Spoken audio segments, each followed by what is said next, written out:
কিছু অভিজ্ঞতার কথা বলি আমার গাড়ি কেনার, গাড়ি চালানোর। প্রথমে আমার গাড়ি ছিল গ্র্যান্ড আই-10 অ্যাস্টা। সেটাকে আমি প্রায় 6 বছর মতো চালিয়েছি।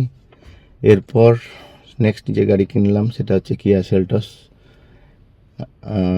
এইচটিকে অপশনাল প্লাস আইভিটি। এটা কিনেছি 2025-এর ডিসেম্বর মাসে। তো ততদিন যে চালিয়েছি প্রায় 6500 কিলোমিটার মতো চালিয়ে ফেলেছি এখন পর্যন্ত। তার মধ্যে লং আছে, শিলিগুড়ি গেছি, ভুবনেশ্বর গেছি। তো এই লং ডিস্টেন্স এবং শর্ট ডিস্টেন্স চালানোর যে টোটাল অভিজ্ঞতা, সেইটার কিছুটা শেয়ার আপনাদের সঙ্গে করতে পারি, যাতে কিনা আপনারা অন্তত একটু বুঝতে পারবেন যে এই গাড়ির ঠিক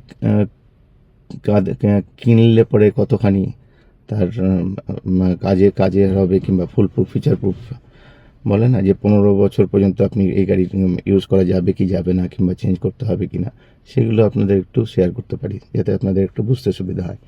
তো প্রথমে যদি জানাই, মানে ছোটো করে যদি জানাই এর কী কী ভালো দিক আছে, কী কী খারাপ দিক আছে। তো ভালো দিক যেগুলো, খারাপ দিক যেগুলো, তার টোটাল একটা লম্বা লিস্ট আছে। সেগুলো তো সব মনে রাখা সম্ভব না, সেই জন্য আমি লিখে নিয়ে এসেছি একটা কাগজে, সেটা আপনাদের সঙ্গে একটু শেয়ার করতে পারি। তো প্রথমে কিছুটা ভালো দিক আপনাদের সঙ্গে কিছুটা শেয়ার করি, যেগুলো কিছুটা বাইরে এক্সটার্নাল আছে, কিছু ইন্টারনাল আছে। এক্সটার্নালি যেগুলো আছে বাইরের দিকে, যেমন ধরুন ডিস্ক ব্রেক বলুন, এইগুলো হচ্ছে বাইরের বলি। কারণ বাইরের যেসব ভালো দিক খারাপ দিক সেগুলো আপনাকে প্রথমে বলি, তারপরে ভেতরের দিক বলবো। ভেতরে মানে ইন্টারনাল আর কি। তো ভালো দিক যেগুলো সেগুলো আপনাদের এক্সটার্নাল যেগুলো আছে, প্রথমেই বলি ডিস্ক ব্রেক। ডিস্ক ব্রেক আমি অনেক গাড়ি টেস্ট ড্রাইভ নিয়েছিলাম। তার মধ্যে যেটা নোটিসেবল, যেটা মানে নোটিস করা যায়, সেটা হচ্ছে স্লাভিয়া, স্কোডা স্লাভিয়া আমি বলতে পারি আপনার জিপ কম্পাস, even দ্যাট কিয়া সিরস। যে ব্রেকিং যে কনফিডেন্স, যে ব্রেকিং যে এবিলিটি, সেই লেভেলের এবিলিটি এর গাড়ির আছে। 4টে ডিস্ক ব্রেক, প্রথমে 2টো পারফরমেন্স ব্রেক, আর নেক্সট রিয়ার 2টো disc brake, but standard disc brake. Braking system amazing. আপনি কোনো রকম আপনি কনফিডেন্স লুজ করবেন না গাড়ি চালানোর সময়। একদম ইনস্ট্যান্ট ব্রেকিং হয়, এবং কোনো রকম ব্রেকিং নিয়ে আপনার কোনো চিন্তা করতে হবে না। ব্রেকিং আলটিমেট, যে কোনো গাড়ির থেকে ভালো আমার তো মনে হয়েছে। সেকেন্ড থিং হচ্ছে সিকোয়েন্সিয়াল ইন্ডিকেটার। এই যে আমাদের যে ইন্ডিকেটার আছে, দুটো ডান দিকে বাঁ দিকে ইন্ডিকেটার করে, সেগুলো সিকোয়েন্সিয়াল, মানে জাস্ট বিপ করে এরকম নয়। সিকোয়েন্সিয়াল একটা মুভমেন্ট দেয়, একটা আপনার ইন্ডিকেটার দেয়। সিকোয়েন্সিয়াল ইন্ডিকেটার খুব ইম্পর্টেন্ট, কারণ কি এটা অ্যাটেনশনটা বেশি ক্রিয়েট করে। অনেক গাড়িতেই আপনি দেখতে পাবেন না সিকোয়েন্সিয়াল ইন্ডিকেটার। মাহিন্দ্রার গাড়িতে দেখলাম আছে, আরও অনেক গাড়িতে আছে, বাট আমার জানা নেই। বাট সিকোয়েন্সিয়াল ইন্ডিকেটার একটা খুব ভালো একটা অপশান, সেটা এই গাড়িতে আছে। Front and rear parking sensor, এটাও কিন্তু খুব ইম্পর্টেন্ট। যাদের ধরুন এই গাড়িতে বলে রাখি যে 360 ডিগ্রি ক্যামেরা নেই, কিন্তু front and rear parking sensor যথেষ্ট এফেক্টিভ। এবং এটা আপনার যে কোনো পার্কিংয়ে বলুন, কিংবা খুব ন্যারো স্পেসে যদি আপনি করতে চান, গাড়িকে নিয়ে যেতে চান, তাহলে কিন্তু ইন্ডিকেটার ভীষণ, এই সেন্সার ভীষণ কাজ করে। আমার তো এই সেন্সার থাকার, আগের গাড়ির সেন্সার ছিল না, যখন তখন লেগে যাওয়ার চান্স ছিল। কিন্তু এই সেন্সার থাকার কারণে কিন্তু সেটা আপনি 100% আপনি বুঝতে পারবেন যে গাড়ির সামনের দিকে বনেট কত দূরে আছে, পেছনে কত দূরে আছে। পিস অফ মাইন্ড খুব দরকার। ফগ ল্যাম্প ডেফিনেটলি একটা ভালো দিক। লাইট রাত্রিবেলা যখন চালায় ফগ ল্যাম্প থাকলে সুবিধা হয়, ফগ ল্যাম্প আছে।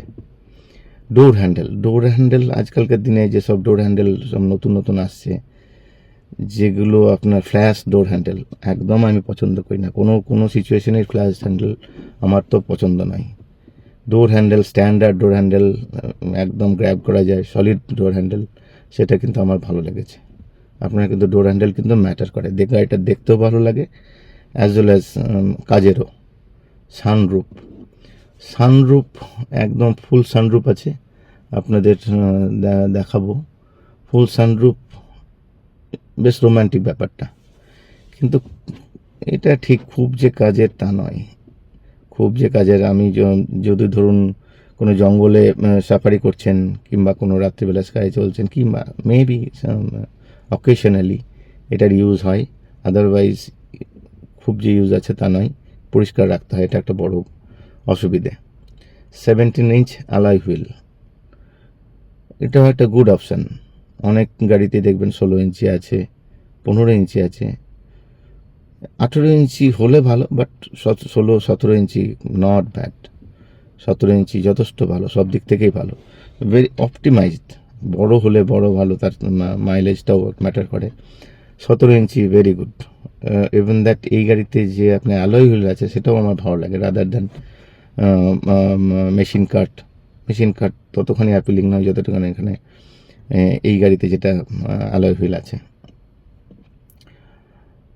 আর হচ্ছে বডি কন্ট্রোল, বডি রোল আমি চালিয়ে দেখেছি, grand Vitara body roll feel করেছি, কিন্তু এটাতে বডি রোল খুব একদম মিনিমাম। বডি রোল হবে না এটা কেউ গ্যারান্টি দিতে পারে না, কিন্তু বডি রোলকে মিনিমাইজ করাটাও একটা বিরাট চ্যালেঞ্জ। বডি রোল কিন্তু ফিল করতে পারবেন না, খুব কেয়ারফুলি নোটিস না করলে বডি রোল ফিল করতে পারবেন না। ম্যাসিভ ফুয়েল ট্যাঙ্ক, এটা কিন্তু বেশ ভালো ফুয়েল ট্যাঙ্ক। আমি যখন ভরি তখন একদম দেখা যায় পেট্রোল মেবি 55 লিটারের ওপরেও হতে পারে। 55 লিটার, সেটাতে আপনার দেখায় 750 কিলোমিটার একটা ফুল ট্যাঙ্ক যা মিটারে দেখায়, যেটা ওটা মিটার যেটা দেখায় সেটা কিন্তু অনেক গাড়িতে থাকে না। 40 লিটার, 45 লিটার, বাট 55 লিটার আপনার পিস অফ মাইন্ড। আপনার এটা কিন্তু বেশ ভালো অপশান আমার তো মনে হয়। হ্যাঁ, এবার কিছু কোনসের কথা বলি, যেটা মানে খারাপ দিক, যেটা আমি পছন্দ করি না। যে রিকোয়েস্ট সেন্সার এক সাইডে আছে, যেটা কিনা গ্র্যান্ড আইটেনে দু সাইডে ছিল, দু সাইডে ভেরি ইম্পর্টেন্ট। আপনি ওদিকেও করতে পারেন, কিন্তু এদিকে ড্রাইভার সাইডে অনলি রিকোয়েস্ট সেন্সার আছে, যেটা তো অ্যাকসেপ্টেবল নয়। আমার কাছে তো অ্যাকসেপ্টেবল নয়। দুটো রিকোয়েস্ট সেন্সার দেওয়াটা খুব জরুরি ছিল, নেই। 360 ডিগ্রি ক্যামেরা ঠিক আছে, থাকলে ভালো, না থাকলেও ঠিক আছে। গ্রাউন্ড ক্লিয়ারেন্স একটু তো ইমপ্রুভ হলে ভালো ছিল। 198, 199, 198 এরকম আছে, কিন্তু 210 মনে হয় না এই গাড়িতে আছে। 210 হলে তো ভালো ছিল, একটু তো সেফ লাগে। যদিও এটা সিউডো অফরোডার, সিউডো এসইউভি বলতে পারেন। সত্যি কথা বলতে কি এসইউভি বলা যাবে না, ফুল ফ্লেজেড এসইউভি যদি বলতে হয়, এটা কিন্তু এসইউভি নয়। অনেক গাড়ি কিন্তু এসইউভি নয়, আমরা এসইউভি বলি, বাট সিউডো এসইউভি, যে সত্যিকারের এসইউভি যেগুলো হয় সেই ধরনের এসইউভি কিন্তু নয়। কিন্তু এটা কিন্তু আপনারা মনে রাখবেন, খুব ইম্পর্টেন্ট। এসইউভি বলতে আপনার মেবি থার রক্স হতে পারে, জিমনি হতে পারে, এগুলো হতে পারে, বাট এটাকে কিন্তু এসইউভি বলে ভুল করবেন না। সাসপেনশন একটু হার্ডের দিকে আছে, আনডাউটেবলি হার্ডের দিকে আছে। যখন আমি স্কোডা চালিয়েছি, হামসগুলো, স্পিড ব্রেকারগুলো ততটা ফিল করিনি যেটাতে এটা ফিল করি। বাট কেন হার্ড আছে টেকনিক্যালি আমার জানা নেই। Hard, but it is hard. চলুন এবার কিছুটা ইন্টারনালের দিকে যাই। ইন্টারনাল প্রোজ অ্যান্ড কোনস কিছু বলি, কিছু ভালো দিক, কিছু খারাপ দিক। প্রোজ বলতে যেটা ভালো দিক হচ্ছে অটো হোল্ড আছে। অটো হোল্ড খুব সুন্দর একটা অপশান। আগে তো আমি যে গাড়িতে ছিল সেটা প্রশ্নই ওঠে না অটো এইসব ফিচার্স, বাট অটো হোল্ড বেশ ভালো কাজের। আপনি যখনই দাঁড়ান না কেন কিছুক্ষণের জন্য ওটাকে ব্রেক করে কন্ডিশনে রেখে দেবে। আপনাকে ব্রেকে পা না দিলেও যে ব্রেক কন্ডিশনে রেখে দেবে, সেইটা কিন্তু খুব কাজে। যখনই কোনো আপিলে উঠছেন কিংবা কোথাও কিছু স্লোপ আছে, auto hold massive, very good option. Automatic parking break কিন্তু অটোমেটিক হয়ে যায়, কোনো আমার হ্যান্ড ব্রেক নেই, অটোমেটিক পার্কিং সুইচ আছে। আপনি ফোর্সফুলি পার্ক করতে পারেন, ওরা অটোমেটিক হয়ে যাবে, আপনাকে কিচ্ছু ভাবতে হবে না।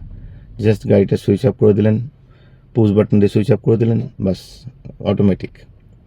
ফুল sunroof, very good, extremely good plastic quality. সত্যি কিন্তু আমি অনেক গাড়ি দেখেছি, even that Skoda, no, Skoda সেটাকে কমপ্লাই করে না, কিন্তু এই গাড়ির ফিট অ্যান্ড ফিনিশ আলটিমেট। হুন্ডাইয়ের, আমার মনে হয় হুন্ডাইয়ের মোস্ট অফ দ্য গাড়ি মানে তার তার কস্ট অনুযায়ী, ভ্যালু অনুযায়ী ফিট অ্যান্ড ফিনিশ আলটিমেট। আপনি যদি গ্র্যান্ড আইটেন দেখেন, তার যে প্রাইস, যে কস্ট, সেই অনুযায়ী ফিট অ্যান্ড ফিনিশ। সেলটসের ফিট অ্যান্ড ফিনিশ সেলটসের মতনই। আমার টোটাল লেগেছিল প্রায় 15,30,000 মতন। ফিট অ্যান্ড ফিনিশ আমি তো একটাও ফ্লজ দেখি না, একটাও, নট এ সিঙ্গেল ফ্লজ, কোনো রকম আনওয়ান্টেড নয়েজ, নাথিং। আপনি হাত দিয়ে প্রেস করেও আপনি সেটাকে ফিল করতে পারবেন না। পাওয়ারফুল অটোমেটিক এসি কিন্তু খুব ইম্পর্টেন্ট। আপনার যখনই গাড়ি কিনবেন, আমি তো বলবো অটোমেটিক এসি নিন, একদম অটোমেটিক এসি নিন। এরকে বলে বোঝানো যাবে না অটোমেটিক এসি আর নর্মাল ম্যানুয়াল এসির মধ্যে কী পার্থক্য। অটোমেটিক এসি নিন, ভেরি পাওয়ারফুল। কোনো দিন ঠান্ডার কোনো ইস্যু হয়নি। Push button start, very good. Storage unit বেশ ভালো, যেটা দেখিয়েছে আপনাকে স্টোরেজ ইউনিট, ছোটো প্রিমিয়াম স্টোরেজ ইউনিট। স্পেস আছে, প্রচুর স্পেস, অ্যাম্পল স্পেস। আপনি যে ভেতরে যে স্পেস আছে না, আপনি ফিল করবেন, একদম ফ্রি ফিল করবেন। গ্লাস এরিয়া বেশ ভালো। আপনার স্পেসের কোনো ইস্যু নেই, আপনি পেছনে বলুন, সামনে বলুন, স্পেসের কোনো প্রবলেম নেই। Wireless Android connection wireless, but wireless charging নেই কিন্তু। ট্রাকশন কন্ট্রোল আছে, ড্রাইভ মোড আছে, বিভিন্ন drive mode, মাড, sand, normal drive mode আছে, সেটাও কিন্তু কাজের। আমি যখন পাহাড়ে গেছিলাম তখন ড্রাইভ মোড দেওয়াতে ডেফিনেটলি ইমপ্রুভ হয়েছে, মানে ফিল করেছি ড্রাইভ মোডের কাজ হচ্ছে। ক্রুজ কন্ট্রোলটাও খুব ইম্পর্টেন্ট, সবসময় দরকার না হলেও দরকার হলে কিন্তু আপনি পাবেন না। ক্রুজ কন্ট্রোল আলাদা করে লাগানো শুনেছি যাই, but it is not recommended, কোনোভাবেই এটা রেকমেন্ডেড নয়। ফ্ল্যাট বুট, এটা কিন্তু বেশ সুন্দর জিনিস। অনেক সময় ভেতরে বুটটা ভেতরে থাকে, কিন্তু এটা বুটটা একদম ফ্ল্যাট হওয়ার কারণে আপনি বসে ডিকিটা তুলে বসে আপনি চা কফি এনজয় করতে পারবেন বাইরে বসে, কোনো অসুবিধা নেই। কোনসগুলো বলি, 60-40 স্প্লিট নেই এই মডেলের, 60-40 স্প্লিট নেই, যেটা কিনা লিটল বিট অ্যানোয়িং।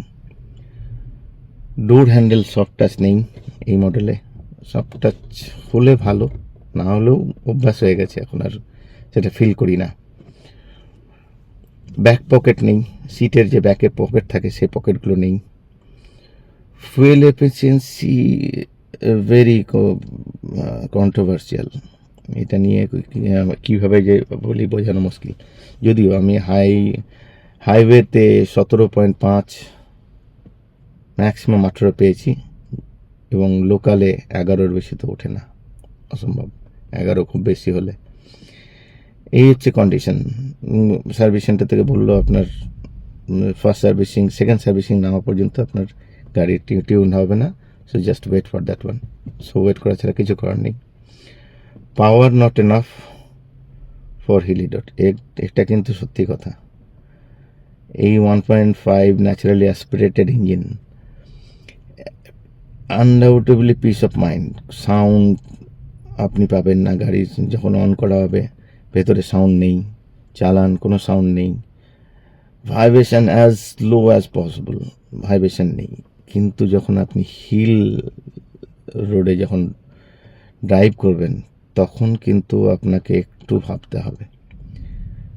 ওয়ারাজ আপনি যদি ডিজেল নেন, ডিজেলে কিন্তু যে টর্ক, যে পাওয়ার আছে, তাতে যে কনফিডেন্স পাবেন সেই কনফিডেন্স আপনি পাবেন না। অন্য গাড়ি জাইলো বলুন, আদার মাহিন্দ্রার গাড়িগুলো স্মুথলি বেরিয়ে যাচ্ছে, ওয়ারাজ আমারটা স্ট্রাগল করছে ইনফ্যাক্ট। আমি বলবো না যে এটা যে কোনো ট্রেনে যে কোনো এতেই ঠিকঠাক বেরিয়ে হয়তো যাবে, বাট আপনাকে একটু কেয়ার নিতে হবে। কুইক অ্যাক্সেলারেশন ইস্যু আছে, আপনি কিন্তু কুইক অ্যাক্সেলারেশন পাবেন না। ব্যান্ড এফেক্ট যেটা বলছে, যেটা বিভিন্ন রিভিউয়ে, band effect, rubber band effect আছে, কম হলেও আছে।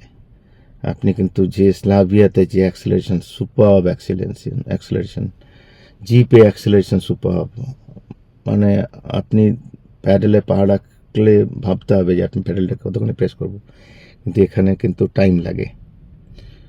হ্যাঁ, এখন ফাইনাল ভার্ডিক্ট কী হওয়া উচিত? এই গাড়ি অটোমেটিক, আপনি এখন নতুন জেনারেশনে যেসব গাড়িগুলো আসছে, নতুন যদি গাড়ি কিনতে চান, আমি বলবো অটোমেটিক নিন, অটোমেটিক নিন, এটাই ফিউচার। লোকালে যদি চালাতে যান অটোমেটিক অ্যামেজিং, ব্রিলিয়ান্টলি আপনি মুভ করতে পারবেন, টেনশন নেই, একটা পায়ে কাজ, আরামসে চালান, কোনো অসুবিধে নেই, মাইলেজ ইস্যু নেই, কিছু অসুবিধে নেই।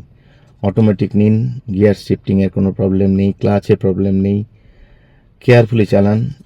গিয়ার শিফট যেটা আমাদের পার্কিং, রেয়ার, নিউট্রাল ড্রাইভ, সেই যখন শিফট করবেন একদম গাড়ির ডেড যখন হয়ে যাবে তখনই শিফট করুন, তাহলে গাড়ি আমার মনে হয় না কোনো দিন অটোমেটিক গাড়ি গিয়ার শিফটিংয়ে কোনো দিন কখনো প্রবলেম হবে। চলন্ত অবস্থায় কখনোই করতে যাবেন না, ইট মে বি সুইসাইডাল। সো এইগুলো হচ্ছে মেজর। আর গাড়ি, সেলটস গাড়ি কিন্তু যারা যারা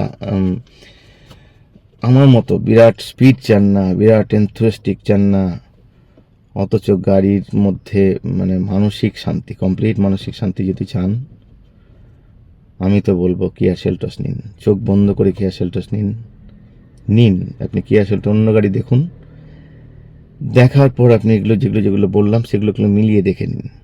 আপনি গাড়ি কিন্তু অলওয়েজ ভেতরেই থাকবেন, বাইরে থাকবেন না। মাইন্ড ইট, কিয়া সেরসের যে ইন্টেরিয়ার, আমার মনে হয় যতগুলো গাড়ি দেখেছি একটাও সেরকম গাড়ি ফিট অ্যান্ড ফিনিশ দেখিনি।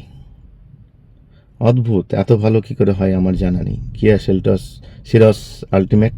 তারপরে আমি বলবো এই গাড়িতে যা আছে, যা ফিচার্স আছে, মোর দেন এনাফ। ভালো থাকলে তো আরও ভালো, আরও কিছু থাকলে আরও ভালো, বাট নট রিকোয়ার্ড। আপনার দরকার নেই, যথেষ্ট।